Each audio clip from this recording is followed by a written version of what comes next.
kemudian kurangnya edukasi, itu membuat begitu banyak kasus investasi bodong. Investasi menawarkan selamat pagi Bapak Ibu, menyelesaikan masalah keuangan Anda per hari dapat rate-nya 2%. Yang terakhir adalah mati dan selesai. Mati dan selesai. Mohon maaf, tunggu ini. Dasarnya.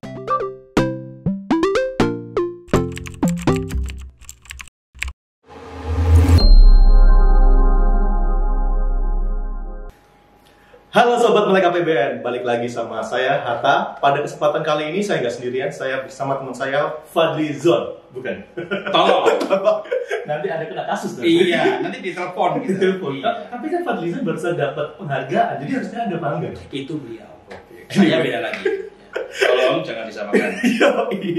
Oke, pada kesempatan kali ini saya tidak akan ngomongin politik karena berbahaya. Nah, kita bakal ngomongin apa sih saat ini? Kita bakal ngomongin hal-hal yang menarik di sini, yaitu adalah investasi bodong. Beberapa bulan lalu kita sangat terkejut nih dengan salah satu konsultan investasi, yaitu Joska, itu kan terkena kasus masalah investasi lah. Agar kita tahu bagaimana sih investasi bodong itu dan bagaimana sih supaya kita menghindarinya gitu ya kan. Saya mendatangkan Fadli untuk sedikit mengulik-ngulik itu. Oke, Bung Fadli, asik. Bung Fadli kayak nonton bola aja. Iya. Bung Fadli Sudah gol belum? Bung Fadli, jadi gini, banyak sekali orang ngomong soal investasi bodong. Yep. Ya. Mungkin sedikit step back dikit lah. Apa sih investasi bodong itu? Gini, gampangannya ya. Gampangnya, Investasi itu kita mau cuan. Alih-alih cuan, ketipu. Oke. Itulah bodong. Oke, Iya. Nah sekarang ini kalau misalnya kita ngomong investasi bodong kan banyak banget nih yang menawarkan investasi gitu. Tapi untuk menganalisa itu buat para masyarakat awam gitu, bagaimana sih kita supaya bisa melihat bahwa oh ini tuh investasi bodong, oh ini itu oke investasinya. Karena sekarang ini kita sudah banyak loh aplikasi bahkan ya maupun solusi investasi buat orang-orang gitu. Yeah. Nah sekarang itu bagaimana sih supaya kita sebagai masyarakat tahu investasi mana yang harusnya kita masukin dan investasi mana yang harusnya kita hindari. Oke. Gitu. Nah jadi gini, memang investasi bodong ini fenomena ya. Ya. Fenomena karena apa? Ada demand-nya. Jadi bukan karena orang tahu bahwa itu bodong ada demand-nya, bukan. Ya. Karena ada demand dan kebutuhan untuk pembiayaan mudah, ya. Mudah tapi bukan murah ya. Mudah. Kemudian kurangnya edukasi, itu membuat begitu banyak kasus investasi bodong. Ya. Nah, sekarang begini, apalagi masa pandemi nih. Sekarang kita kan lagi ngomongin pandemi kan. Karena ya situasinya seperti ini. Pandemi itu membuat ekonomi melambat. Karena apa? Benar. Masyarakat menengah ke bawah kehilangan pekerjaan, daya belinya menurun, masyarakat menengah ke atas willingness to spend-nya ketahan. Benar. Mereka nyimpen duit di bank, ya, dan seterusnya. Nah, khususnya masyarakat menengah ke bawah ini butuh duit kan. Iya benar. Di waktu yang bersamaan banyak yang nawarin. Butuh, kejepit, ditawarin walaupun tidak murah, akhirnya mau gitu. Nah, dan menariknya nih, kalau kita pasti sering dong dapat SMS. Ya benar. Nah, dulu SMS-nya itu jadi gini, dari gaya bahasa yang dipakai ternyata juga sudah mulai mengalami evolusi. Mulai dari selamat siang, menyelesaikan masalah keuangan Anda. Benar. Menjadi Assalamualaikum warahmatullahi wabarakatuh. Mohon maaf mengganggu, sekiranya Bapak Ibu ada kesulitan keuangan. Ini bukan tentang diksi, tapi bentuknya. Artinya apa? Kalau diksinya berubah dari yang A ke B tadi, berarti kan sebenarnya ada sasaran baru. Sasaran yang orang-orang yang merasa terjepit, yang senang dengan penawaran dengan bahasa yang baik, yang pada akhirnya mereka akan terjebak. Oke? Nah, untuk kita bisa mencegah itu, maka kita harus mengenali symptoms-nya, gejalanya gitu ya. Kira-kira investasi yang berpotensi bodong kayak gimana sih? Pertama yang paling mudah diidentifikasi adalah tidak terdaftar di otoritas jasa keuangan. Benar. Atau enggan menyebutkan apakah dia terdaftar atau tidak di otoritas jasa keuangan. Atau tidak secara eksplisit menyebutkan dia terdaftar di OJK. Itu sangat penting ya. Itu sangat penting untuk kita garis bawahi. Yang kedua adalah besaran return yang tidak wajar. Kebayang nggak kalau misalnya ada investasi menawarkan selamat pagi Bapak Ibu, menyelesaikan masalah keuangan Anda per hari dapat rate-nya 2%. Artinya itu bukan effective rate ya. Itu per hari diterima 2% dari total investasi. Berarti kalau udah 1 bulan 60% gitu, 2 bulan 120%, wah nikmat sekali hidup ini kan. Ya, artinya rate yang tidak wajar, ya kan? Bagaimana cara mengantisipasinya? Gampang kok. Kita bandingkan saja dengan rate dari institusi keuangan yang sudah resmi dan official. Ya, perbankan, kemudian instrumen investasi yang lain seperti obligasi, rate-nya tidak akan jauh dari situ. Ya, kita bandingkan. Kemudian yang ketiga adalah periode return yang tidak wajar. Coba 2% per hari. Per hari dikasih 2%. Artinya kalau kita invest misalnya 10 juta, kali ini 2%, per hari dapat segitu. Per bulan dikalikan dengan 30 hari dan seterusnya. Yang keempat, penawaran biasa melalui broadcast, SMS atau WhatsApp. Nah, jadi apa maksudnya apa maknanya apa? Ya itu kalau kita terima banyak SMS penawaran, itu hampir pasti bodong, ya. Karena dia tidak melalui platform yang resmi, ya. Kemudian yang kelima adalah proses administrasi yang sangat mudah. Ya. Jadi kita harus membedakan antara, karena ini namanya jasa keuangan, ya. Kalau kita adalah pelaku jasa keuangan, maka kita akan berusaha untuk memberikan sistematika atau prosedur administrasi yang memudahkan, tapi bukan mudah. Ya, memudahkan dengan mudah itu beda. Memudahkan itu begini, ada prosedur administratif yang tidak dilewati.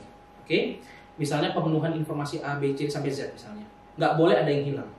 Tapi pada prosesnya kita memudahkan orang. Contohnya mereka bisa isi secara online atau kita mendatangi calon debiturnya dan seterusnya jika dibutuhkan.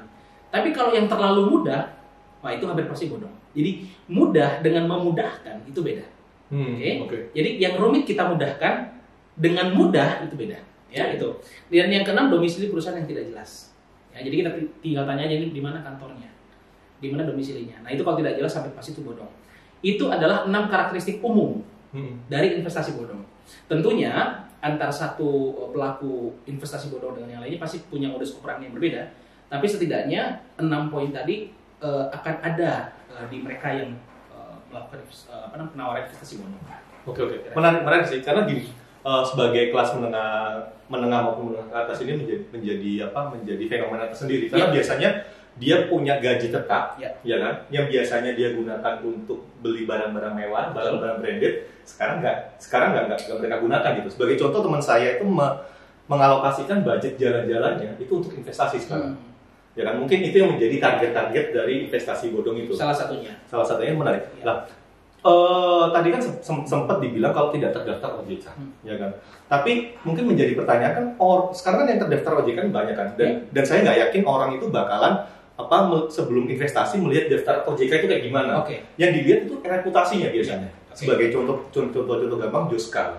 Nah, banyak orang yang merasa tertipu tertipu dengan Joska, tapi dari sisi sudut pandang pribadi saya, karena kebetulan saya juga investor kecil-kecilan lah, saya melihat bisa jadi si investor itu tidak melihat syarat dan ketentuan berlaku. Iya, betul. Ya kan? Nah, mungkin pertanyaannya lebih gini, kalau misalnya tadi udah clear, kalau misalnya tidak terdaftar OJK, udah pasti kita tidak perlu, jangan melakukan investasi di situ. Ya kan? Mungkin pertanyaan saya lebih, dia udah terdaftar di OJK, reputasinya bagus, ya kan? Lah bagaimana supaya kita terhindar, supaya tidak merasa tertipu gitu? Thank you, itu menarik banget ya jadi pertanyaannya. Jadi begini, kita sekali lagi bahwa yang namanya human error baik disengaja maupun tidak itu akan selalu ada. Ya kan? Reputasi yang bagus tidak akan cukup. Karena moral hazard akan selalu ada di mana-mana. Asik, ya kan? Itu akan selalu. Benar. Anywhere, anytime. Di semua tempat.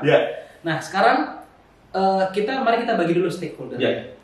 OJK dalam hal ini lembaga yang in charge untuk mengawasi dan meregulasi sektor keuangan. Yang kedua adalah pelaku jasa keuangan, dan yang ketiga adalah masyarakat. Jadi kita harus melihat secara komprehensif. Ya. Pelaku usaha adalah mereka-mereka yang berusaha memberikan pelayanan terbaik, karena mereka ini berusaha untuk mendapatkan return yang baik pula. Benar. Ya kan, atas jasa yang ditawarkan. Nah, di satu sisi kita tidak bisa menafikan adanya potensi human error atau moral hazard di tengah proses management of services dan seterusnya. Ya. Oleh karena itu, regulator dan masyarakat harus memainkan perannya masing-masing. Karena apa? Mengandalkan regulator tidak cukup, mengandalkan masyarakat, PR-nya banyak. Iya, benar. Bentuknya apa? Kalau misalnya kita deal pada sebuah kesepakatan misalnya online gitu, apakah kita akan scroll down sampai ke bawah baca detail? Rasanya tidak. Ya, kayak misalnya ngeliat term and condition-nya Windows ya. Betul. Langsung langsung Agree. agree gitu ya. Install software langsung ke bawah agree, I hereby agree dan seterusnya. Itu tantangannya. Oleh karena itu melalui diskusi ini juga buat teman-teman semua, yuk kita sebagai khususnya generasi muda ya lebih cerdas dalam berinvestasi. Kalau kita lihat regulator, kita di sini paling enggak ya kalau kita tabulasi gitu ya, kita inventarisir paling tidak sudah ada 4 produk hukum OJK yang berkenaan dengan perlindungan konsumen. Oke, ini menarik. Ya awal-awal tuh kan OJK dibentuk pada berdasarkan Undang-Undang Nomor 21 Tahun 2011 ya, Undang-Undang Nomor 21 Tahun 2011, di mana fungsi pengawasan institusi keuangan non-bank oleh OJK dimulai tahun 2012, kemudian perbankan dimulai 2013, dan lembaga keuangan mikro pada 2015. Nah, sepanjang perjalanannya OJK kemudian menemukan beberapa tantangan. Tantangannya itu mencakup informasi yang asimetris. Nah, jadi ada tuh pihak-pihak yang tahu informasi dengan segitu banyak dan baik, ada pihak-pihak yang tidak tahu. Bahkan ada pihak-pihak yang sudah ditawarkan informasi yang baik cenderung tidak begitu peduli. Itu satu, informasi yang asimetris. Yang kedua, perlakuan yang tidak adil. Ya. Yang ketiga adalah kualitas pelayanan yang tidak memadai, penggunaan data pribadi untuk konsumen, penggunaan data pribadi konsumen, dan yang terakhir adalah mati laptop saya. Mati laptop saya. Mohon maaf, tunggu ini butuh charger. Bentar. Oke. Akhirnya kita refreshing lah. Kita berpindah sekarang. Kita sulap, bukan sih. Saya di mana? Saya di mana? Saya lupa dari mana. Oke, lanjut tadi udah poin nomor 3. Sekarang poin nomor 4 nih. Poin nomor 4 adalah penggunaan data pribadi konsumen. Jangan kaget kalau misalnya pada nemu di HP-nya tiba-tiba masuk penawaran investasi yang nggak jelas tadi. Oke. Yang kelima adalah penanganan pengaduan yang masih kurang efektif.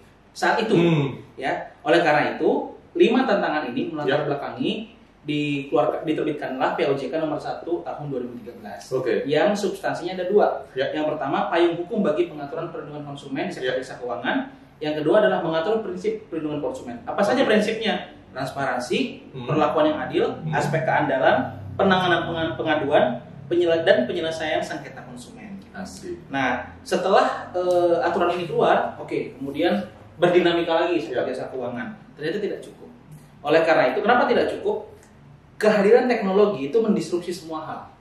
Setuju. Jadi bahkan sampai ke model bisnis, termasuk bisnis di sektor jasa keuangan. Jadi Bro Hatta sebagai pelaku pasti udah aware banget lah ya bagaimana teknologi memudahkan memudahkan aktivitas kita di sektor keuangan sekaligus menjadi tantangan. Ya kan? Karena ini juga membuka pintu bagi niat-niat yang tidak baik, quote and quote. Kan? Nah, oleh karena itu diaturlah di PP nomor 77 POJK nomor 77 tahun 2016 khususnya untuk mengantisipasi transaksi berbasis digital, di mana peraturan ini mengatur tentang pelayanan pinjam-minjam uang berbasis teknologi informasi. Tapi seperti yang disebutkan tadi bahwa model bisnis benar-benar beyond imagination. Kita nggak pernah bayangin sebelumnya model bisnis ya kan, khususnya di sektor jasa keuangan. Oleh karena itu diterbitkan lagi regulatory sandbox tentang inovasi jasa keuangan digital di sektor jasa keuangan. Jadi IKD atau inovasi keuangan digital itu adalah terminologi yang digunakan oleh OJK untuk menerjemahkan fintech. Jadi kalau kita nakulin fintech lah ya. Kalau dalam terminologi OJK itu adalah inovasi keuangan digital. Nah, itu untuk mengakomodir fintech yang punya model bisnis yang baru. Nah, untuk memenuhi kriteria-kriteria agar kita dapat mengurangi potensi terjadinya hal-hal yang merugikan konsumen. Nah, yang terakhir adalah optimisasi aspek edukasi. Oleh karena itu diterbitkanlah POJK nomor 31 tahun 2020. Itu tentang penyelenggaraan layanan konsumen dan masyarakat di sektor jasa keuangan oleh otoritas jasa keuangan. Artinya apa? Sejak awal pembentukan OJK hingga sekarang, upaya untuk perbaikan aspek perlindungan konsumen memang harus terus dan telah dilakukan secara gradual. Dan itu menunjukkan progres yang cukup baik. Nah, namun memang tantangannya tidak selesai di situ, karena bahkan jika kita membaca POJK nomor 31 tahun 2020 itu agak-agaknya masih OJK sentris. Nah, padahal kalau kita berbicara mengenai inklusivitas keuangan, mengenai literasi keuangan, termasuk aspek bagaimana inklusivitas dan literasi bisa mendorong peningkatan perlindungan konsumen, itu tentunya stakeholder harus dilibatkan seluruhnya. Tidak hanya OJK sentris. Oke, menarik. Di sini kan tadi Bro Fadli juga sempat mention soal bagaimana OJK Yes. coba catch up lah dengan Yes. inovasi yang ada gitu loh. Jadi mungkin buat teman-teman juga, kalaupun misalnya ada beberapa orang ya, OJK kok tidak mengeluarkan regulasi ataupun tidak nge-cover semua use case. For your information, gak hanya di Indonesia, di Eropa juga mengalami seperti itu. Yes. Gak hanya di Indonesia aja, di Eropa juga mereka regulasi.